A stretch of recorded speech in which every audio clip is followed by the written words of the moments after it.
Hey everybody, this is your one-stop shop for everything going on with the Local 53. I'm Bob Matthews. Don't forget, hit that like and subscribe button so you don't miss an episode. Still making our way towards the next round of OTAs.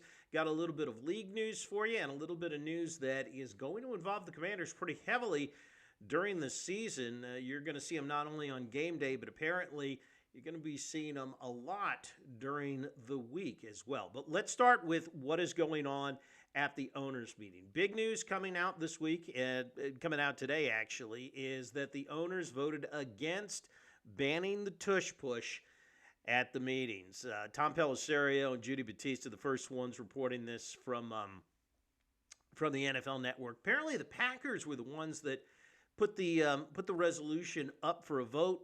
It fell 2 votes shy of passing. So it did gain a little bit of traction, excuse me, from over the winter when the owners were deadlocked 16-16. But at the end of the day, the tush push stays at least for another year.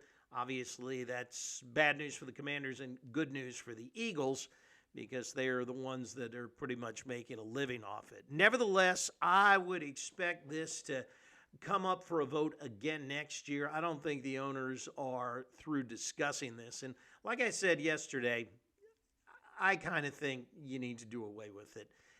It's just not a football play, It just isn't. I think there is a high probability of players getting hurt when you have linemen diving, into the ground at knees and ankles of defensive linemen.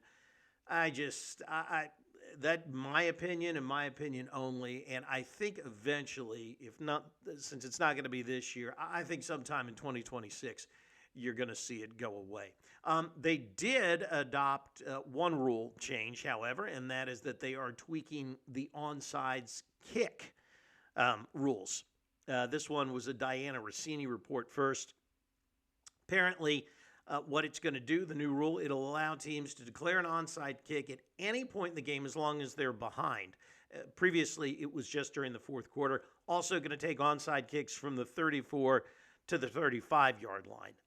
Again, what they're trying to do here is they're trying to put a little more strategy into the game.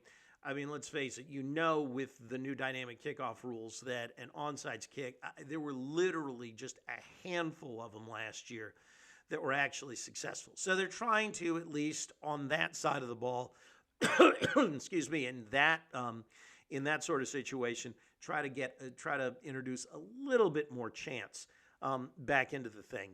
So the onsides kick rule tweaked a little for next year, and we'll see how much that actually does impact some games late in the game.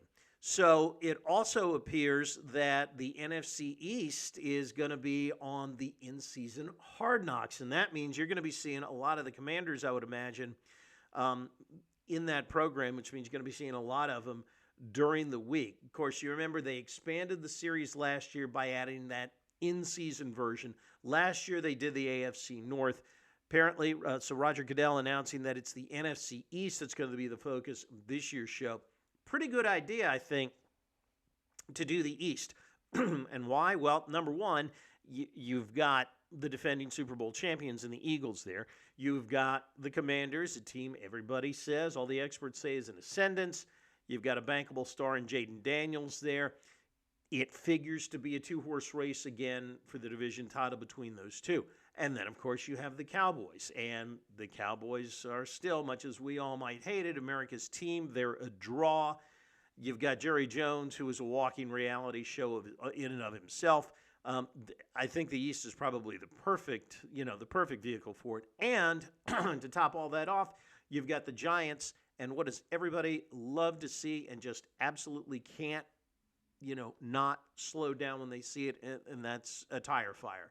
And that's what the Giants are going to be this year. So between those four, I think there are some hugely compelling storylines on all four of those clubs. And so for those reasons, I think the NFC East, that one ought to be a fascinating year for Hard Knocks. We also said that we were going to do viewer mail, and that is what we are doing today, and want to give a big shout-out this week to Mike is a God, 2Ds, 2121, who commented when we did our schedule preview a couple of weeks ago. And I actually solicited a laugh out of him. He said, LOL, y'all ain't beating Philly unless you cheap shot Jalen again. And then said, Eagles will destroy y'all again. Hashtag 5523, hashtag champs. Mike, in all fairness, I have to say, you make a compelling argument. No, you're absolutely right. Now, when it comes to whether they can beat them with or without Jaden, when you bring in the Jaden, quote-unquote, cheap shot, injuries are part of the game, no matter how they happen. I understand how you feel about the Jaden injury last year. But who knows what things, the rosters are going to look like by the time these two teams play. Jalen Hurts, hey, he's had a history of injuries. Jaden Daniels, who knows? He does a lot of running. Could one or both of those guys be hurt during one of the games? That might make the difference. So that's why I kind of factored in saying, I can see the Commanders possibly splitting with the Eagles. Also, if they're going to make that jump and they are going to improve on last year, that's just one of the things they've got to do. They've got to figure out a way to beat Philly.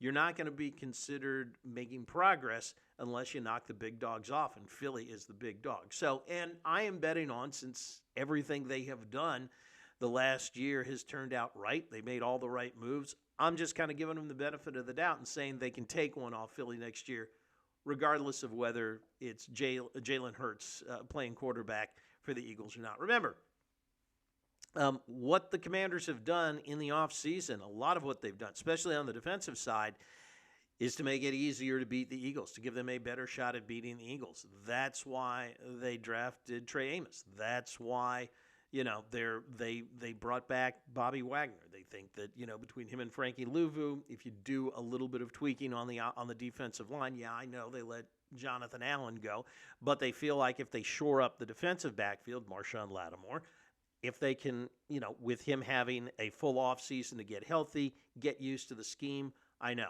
A.J. Brown toasted him last year in both of those games, but a year in the system, they are hoping that Lattimore bounces back. They are hoping Amos and Sandra still continue to grow, and that way it becomes easier to theoretically slow the offense of the Eagles down. Will that happen? I have absolutely no idea. None of us do, but that's what we are going to find out.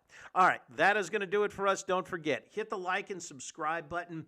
We are here 5 days a week. We hope to see you back here tomorrow. And remember, as always, like the wise man once said, if you're on your bike tonight, as always, do wear white.